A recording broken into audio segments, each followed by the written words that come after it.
Good morning, folks. John Lair speaking from Renfro Valley, way down here in the hills of old Kentucky. Wishing you a good morning and a peaceful and happy day, a wish in which I'm joined by all the folks here in Renfro Valley and those from distant places who come down to be with us for this occasion. Now remember one thing, you're always welcome to visit us in Renfro Valley on any and every occasion. If what we say about it sounds like your old home farm or your old home of years ago, and if you no longer have your old home to go back to, then use ours as if it were your own and come down and recapture some of the lost joys of another day. And now welcome one and all to the Renfro Valley Gathering.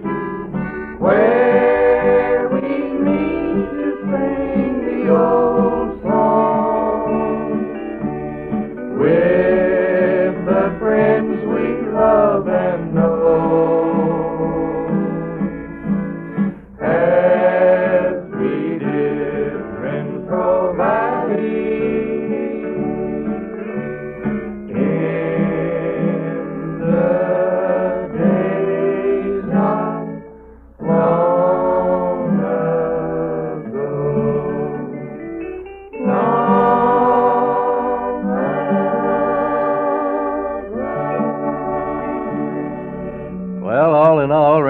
Had a right smart little taste of winter since we saw you last, but it's been an unusually mild winter so far, and thus living up to the prophecy of our older folks who set great store by corn shucks and woolly worms in predicting the weather. And they just about always hit it, too. And now our opening hymn, When the Mists Have Rolled Away. When the mists have rolled in splendor from the beauty of the hill, and the sunlight falls in gladness on the river, we recall our father's promise in the rainbow of the spray. We shall know each other better when the mists have rolled away. We shall know, as we are known, evermore to walk alone in the dawning of the morning when the mists have rolled away.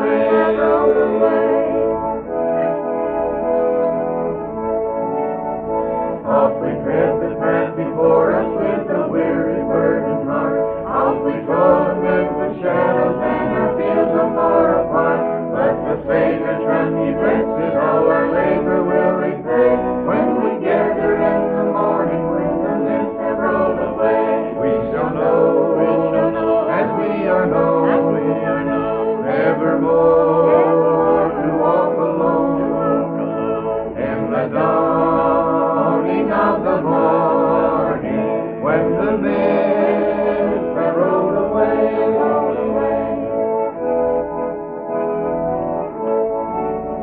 We shall come with joy and gladness, we shall gather round the throne, face to face with those that love us, we shall know as we are known, and the song of our redemption shall resound through endless day.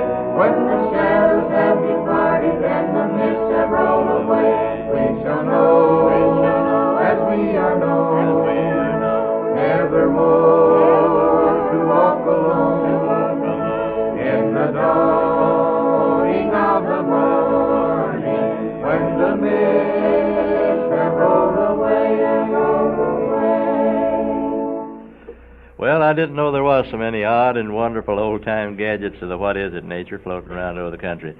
A couple of weeks ago, I attended the Ohio Fair Managers Convention up in Columbus, Ohio, and on my way back made a side trip I'd always intended taking but never gotten around to it. I went over to Georgetown, Ohio, to visit the bullocks over there. That's something I'd had a long and highly recommended chance to do it and never gotten over before, and the report was in no way exaggerated to what all the folks had told me about it. Out of 2 barns full of primitive stuff, at least half of it consisted of things that I'd never even heard of, or at least had never seen. Unfortunately, many of the things I wanted had already been sold. I had my eye on a homemade apple peeler, all wood, that would have stumped the old-timers among our readers sure enough. As I say, I had my eye on it, but somebody else had to put a tag on it, so I didn't get it. I did pick up several items, though, that you'll be testing your memory on in the Bugle for several issues to come, and I'll be going back for more someday. By the way, several subscribers have written in to say that they had subscribed to the Bugle during a certain month and had gotten only 1 issue. Well, now, we finally located that trouble, and by now I believe all that we've heard from have been straightened out. We want you to get all your year's copies when you subscribe, and with this one exception, I'm glad to say that our subscription list has been remarkably free of errors all along. And now, Farmer Sisters, let's have your number.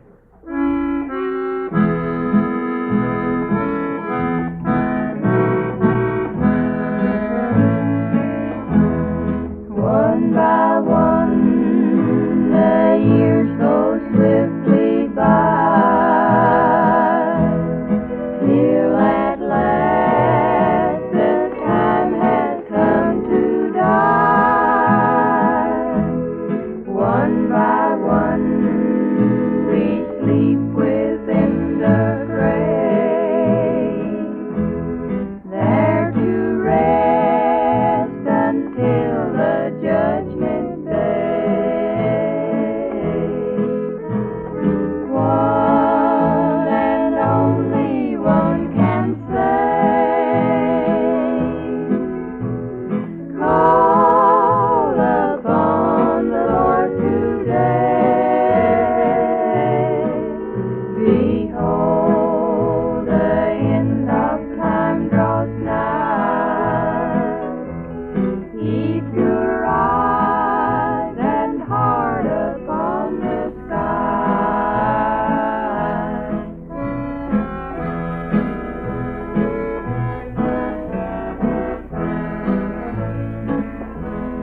One by one, their loved ones pass away.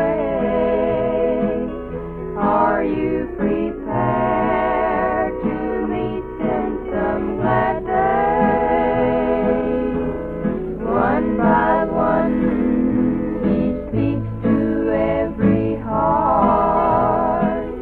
Oh, let him in, let Jesus soon depart. One and only one can say, call upon the Lord today. Behold, the end of time draws nigh. Your eyes and heart upon the sky. And now it's time for Miss Bess's solo on the organ that introduces this announcement. And speaking of organs, our thanks to Mr. Renfro, who sent us by truck an old mechanical band organ. I've lost his address, can't write him, thank him. I've been expecting a letter telling us the amount due him for shipping, but I haven't heard from him. Maybe he'll hear this announcement and get in touch with us. All right, Miss Bess.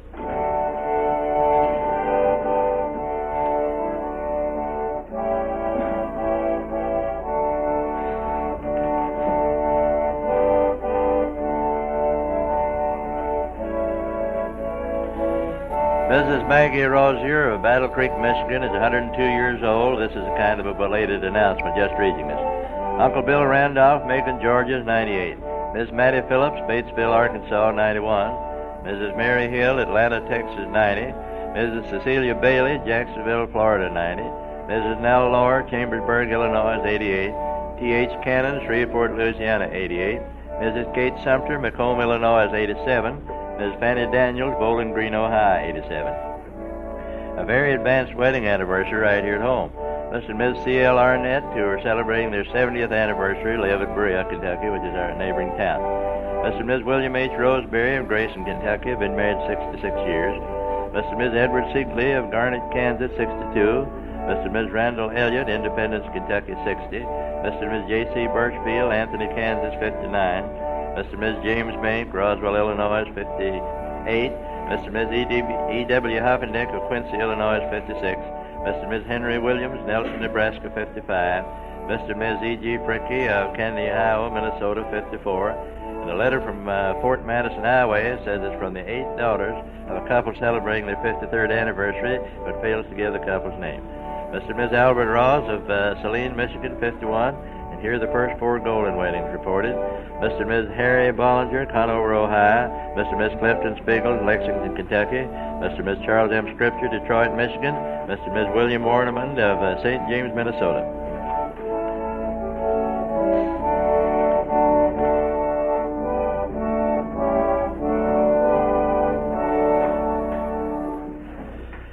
I think it's getting about time we paid a visit to the old country store of a few generations ago. For us here in Renfro Valley, that's no novelty. We can pay a visit to an old country store. We're just walking about 100 yards to our own, which is still open for business. Now, if you've forgotten how an old country store looks and smells, let me describe the one here in Renfro Valley and take you on an imaginary visit to the old country store of your childhood. Now, this one's a pretty good-sized building with the usual high false fronts that makes the building look 2 stories tall when it really isn't. There's a long porch across the front of it, from which, with an extra long fishing pole, you could almost fish in the big pond there beside it. The store is lighted with old-fashioned hanging store lamps, only these have been electrified to make it safe against fire. The fixtures are very old, mostly from other old country stores all the way from Kentucky to New York State. Some of these things are dated 1818, so that makes them pretty old. Locally, Uncle Billy Pointer's old candy case is here, as is the counters and things from the old U.G. Baker store at Mount Vernon. Most of the Kentucky items, however, are from a very old store in McKinney, Kentucky, down near Stanford. On display in the stock are high-button shoes, celluloid collars, corsets, copper-toed children's boots, and other obsolete items. And on the shelves are dress goods and the like, but the grocery department carries new stock for local customers. The water-ground cornmeal, the sassafras tea, the garden sage, penny candies, and things like that are also fresh and new, although reminiscent of other times. Of special interest is the old cigar store wooden Indian up front, the high stool cashier's desk in the back, and the unique old wooden cash register about midway of the store. The Cracker Barrel is still there, but the big old pot-bellied stove is missing this winter. It's replaced by another until we can find one like the one we had. And to add to the picture, there's the old hoop cheese, the coffee, the spices, and other things that go to make up the establishment, presided over by that mighty fine man, the old storekeeper.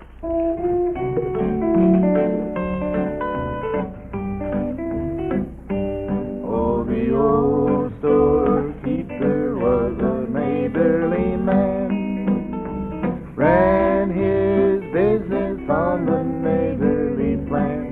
He was a friend to everybody, far and near, played Santa Claus every day in the year, to barefooted youngsters who came to the store, longing for things they could not buy. Now the old storekeeper isn't with us anymore, but let's never let his memory die. I well remember it's hard to locate anymore. A really, truly, genuine, old-fashioned country store, with bolts and bolts of calico in the shelves along the wall, and work shirts, caps, and brogan shoes, cloth gloves, and overalls. It had a Cracker Barrel that stood there on the floor, and a glass case filled with ribbons sitting up beside the door.